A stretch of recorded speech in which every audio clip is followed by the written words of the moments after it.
Hello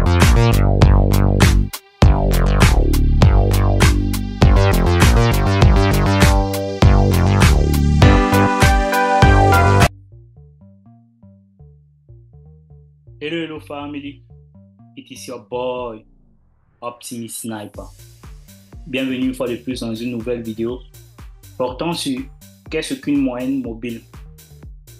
Ok, là je pense que nous avons terminé avec le Fibonacci. On va essayer de plagier la moyenne mobile parce que moi déjà, je tiens à vous rappeler que moi j'utilise pas la moyenne mobile, donc je vais vous donner quelques informations que je peux avoir sur les moyennes mobiles, mais pour être sincère avec vous, je n'ai aucune expérience sur la moyenne mobile. Parlant du Fibonacci, j'ai déjà eu à utiliser le Fibonacci. Je l'utilise régulièrement chaque jour dans ma pratique du trading. Mais concernant les moyennes mobiles, j'ai jamais eu à utiliser ça. J'ai eu à faire connaissance du cours sur les moyennes mobiles. J'ai eu à essayer d'étudier l'indicateur des moyennes mobiles, mais régulièrement, ça n'a jamais marché avec moi, d'accord? C'était un peu trop complexe pour moi. Quand je parle de complexe, je ne parle pas du point de vue de la stratégie en question, mais du point de vue de la complexité C'est un peu trop vague, en fait. Pour moi, hein, là, je parle de pour moi, mais aujourd'hui, je suis là pour vous parler des moyennes mobiles, donc on va se limiter là. Les moyennes mobiles c'est l'un des indicateurs techniques les plus couramment utilisés. Le fait que je n'utilise pas ça ne veut pas dire que ce n'est pas un indicateur puissant, non. Beaucoup de personnes l'utilisent, d'accord. C'est pourquoi j'ai jugé nécessaire de vous parler de ça. Une moyenne mobile est simplement un moyen de lisser les fluctuations du prix pour vous aider à faire la distinction entre les petits bruits, les petites manipulations qu'il y a dans le prix, afin de savoir la direction réelle de la tendance. Donc, comme tout outil technique, ça va juste vous permettre de pouvoir savoir quel sens suivre, d'accord, pour éviter certaines petites manipulations.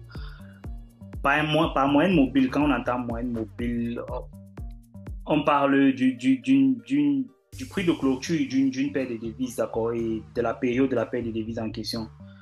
Sur un graphique régulièrement, ça peut ressembler à ceci. Bien avant de commencer le cours, je venais de mettre cette moyenne mobile. Je ne sais même pas déjà comment on retire ça pour être vrai avec vous.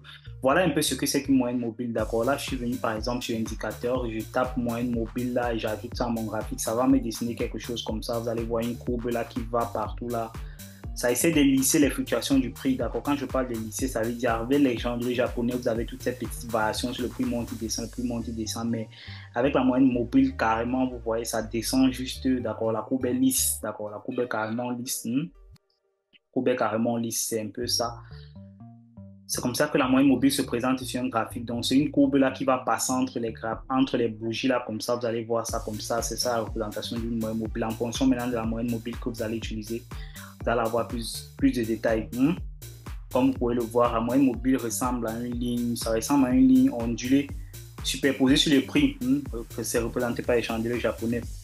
Ce type d'indicateur, on appelle ça généralement une superposition de graphiques, d'accord. C'est juste superposé sur les graphiques. La moyenne mobile est superposée sur les graphiques juste pour vous permettre à pour rendre la tendance lisse, d'accord, pour essayer de vous épargner de certains bruits que les graphiques, certaines manipulations que les bougies vont vous faire. Comme tout indicateur technique, un indicateur de moyenne mobile, c'est juste utilisé pour vous aider à prévoir les mouvements futurs du prix, d'accord. Il n'y a pas un indicateur ou un outil technique qui va faire autre chose que vous déterminer où est-ce que le prix va, la direction du prix futur, d'accord. Pourquoi pas simplement regarder le prix comme ça, là, du point de vue du graphique et déterminer ce que vous voulez vous-même? Juste la raison est simple, c'est qu'on utilise une moyenne mobile simplement pour regarder les tendances réelles, d'accord, parce que vous devez savoir que le prix déjà n'évolue pas en tendance, juste en une seule tendance. Ça veut dire que le prix ne va jamais être en train de monter indéfiniment ou descendre indéfiniment. Donc, il y aura toujours les petites montées, petites descentes, petites montées, petites descentes avec une vue d'ensemble, d'accord, haussière ou baissière. Donc, les moyennes mobiles vont vous aider à déterminer quand est-ce que réellement le prix est en train de monter, quand est-ce que le prix est réellement en train de descendre pour vous permettre d'anticiper les mouvements futurs. La raison pour laquelle on utilise une moyenne mobile, c'est juste pour prévoir les mouvements futurs du prix, comme je vous dit. Les prix fructifient d'une moyenne mobile, la moyenne mobile permet de rendre la fluctuation du prix lisse, d'accord. Comme vous voyez là, quand je parle de lisse, je parle de, regardez par exemple, je sais pas, Vous voyez là, quand ça descend là comme ça, carrément sur une moyenne mobile, si on enlevait toutes les bougies là, si on enlevait toutes les bougies là, vous allez juste voir que la moyenne mobile est juste en train de descendre carrément, d'accord? Il n'y a pas de petites variations comme sur les bougies, d'accord? Ok. En regardant la pente de la moyenne mobile, vous pouvez mieux déterminer la direction de la tendance. Vous pouvez mieux savoir qu'actuellement le prix est en train de descendre comme d'ici, comme ça. Si vous regardez la courbe ici, vous voyez clairement que le prix est en train de descendre, non? Ok. Déjà, il existe différents types de moyennes mobiles. Et chaque moyenne mobile possède son propre niveau de fluidité. Chaque moyenne mobile a sa façon d'être utilisée, d'accord? En fonction de quelle moyenne mobile vous allez utiliser, en fonction de votre stratégie. Déjà, je ne vais pas vous conseiller une moyenne mobile par rapport à une autre parce que j'ai déjà pas eu à utiliser les moyennes mobiles, d'accord? En règle générale, juste là, plus la moyenne mobile est lisse, plus elle réagit lentement au mouvement des prix. Ça, c'est une règle universelle. Plus la moyenne mobile est instable, plus elle réagit rapidement au mouvement des prix. D'accord? Pour rendre la moyenne mobile plus fluide, vous devez obtenir les cours de clôture moyens sur une période un peu plus longue. Maintenant, comment choisir la longueur appropriée d'une moyenne mobile? Là, c'est juste des termes, des trucs universels. En fonction de la moyenne mobile que vous allez utiliser, vous allez paramétrer ça. Autrement dit, la longueur ou le nombre de périodes de rapport incluant le calcul de la moyenne mobile affecte la manière dont la moyenne mobile est affichée sur votre graphique. D'accord? Plus la longueur est courte, moins il y a de points de données inclus dans le calcul de la moyenne mobile. Cela signifie que plus la moyenne mobile reste proche du prix actuel. Cela réduit son utilité et peut offrir moins d'informations sur la tendance générale du prix ou la tendance actuelle du prix même. Aussi, plus la longueur de la moyenne mobile est très longue, plus le nombre de points de données inclus dans le calcul de la moyenne mobile est élevé. Ça signifie que il y aura moins un prix unique qui peut affecter la moyenne mobile globale, d'accord?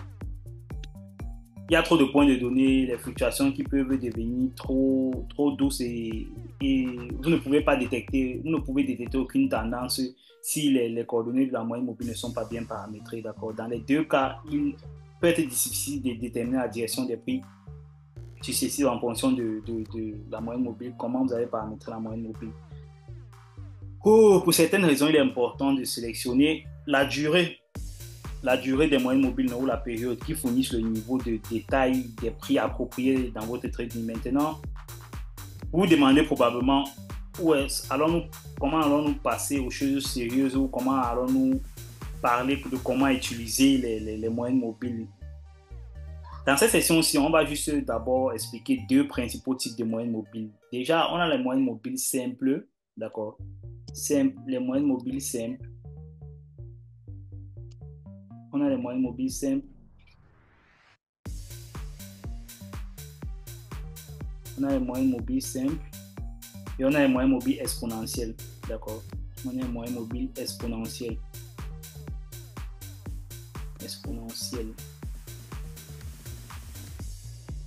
Moyenne mobile simple et moyenne mobile exponentielle. Avec le temps, on va apprendre également à calculer, à donner les avantages et les inconvénients de chacun, d'accord? Comme dans toutes les autres leçons que j'ai eu à faire dans la formation, vous devez d'abord connaître les bases, et c'est régulièrement ces bases-là que j'ai introduites dans les premières leçons. Une fois que vous avez maîtrisé les techniques, comme tout autre enseignement, une fois que vous avez maîtrisé les bases, pour faire le reste ou pour intégrer la moyenne mobile dans votre stratégie, ça va être un peu plus facile, d'accord? Ok. Avant de continuer, n'oubliez pas que les moyennes mobiles lissent les données de prix pour former un indicateur technique de suivi de tendance. Ce sont juste régulièrement des calculs mathématiques qui ont été agencés juste dans forme d'indicateurs, d'accord, pour vous permettre de lisser les données du prix. Ils ne prédisent pas la direction des prix. Au lieu de cela, ils définissent juste la direction actuelle avec un petit décalage, d'accord. Ok. Donc, c'est pour une introduction sur les moyennes mobiles, je pense que nous allons clôturer là. Une fois que vous avez commencé avec cette petite leçon-ci, on va voir si on peut parler un peu plus des moyennes mobiles dans les leçons suivantes. Déjà, je tiens encore à vous rappeler que la moyenne mobile, je n'utilise pas les moyennes mobiles. Et pour être sincère avec vous, je n'ai aucune expérience sur les moyennes mobiles. Donc, je ne pourrais pas vous donner de bons conseils sur les moyennes mobiles parce que je n'ai pas eu à les utiliser. Mais déjà, je peux vous donner des éléments importants concernant la moyenne mobile. pour que la formation soit complète. Déjà, j'essaye toujours dans mes formations ou dans ce que je fais de ne pas vous obliger à faire ce que je fais, d'accord. Je vous ouvre les opportunités et à chacun le libre choix de choisir ce qu'il veut, d'accord. Si vous avez choisi d'intégrer la moyenne mobile dans votre stratégie, vous allez suivre ce que je vous donne comme information et déjà vous allez aussi regarder quelqu'un qui est spécialiste dans les moyennes mobiles, essayer de vous rapprocher de ses enseignements pour avoir un peu